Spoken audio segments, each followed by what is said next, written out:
Σε αυτή τη στρατηγική εμείς αντιτάσσουμε μια στρατηγική που η ουσία της είναι πολύ απλή.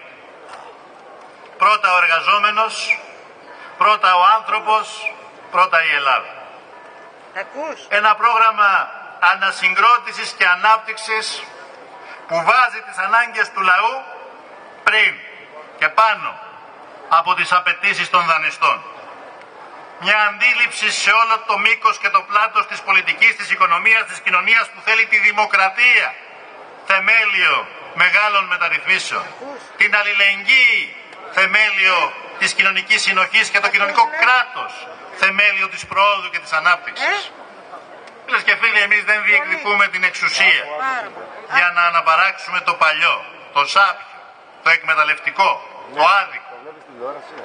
Πολύ περισσότερο δεν διεκδικούμε την εξουσία για την εξουσία.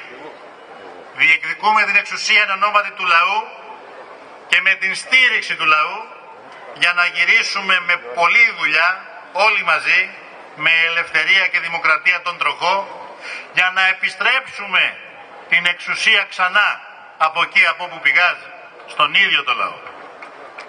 Έχουμε στόχο να αλλάξουμε την πορεία της χώρας και ξέρουμε ότι αυτό απαιτεί σχέδιο, όχι μόνο θέληση. Απαιτεί σχέδιο, υπομονή, ώστε βήμα-βήμα με αποφασιστικότητα να το υλοποιήσουμε αυτό το σχέδιο και να το υλοποιήσουμε παντού και όχι μόνο στην οικονομία. Και όπως αυτούς που μας κυβερνάνε, έτσι και εμάς, σας καλούμε να μας κρίνετε όχι από τα λόγια μας, αλλά από τα έργα μας.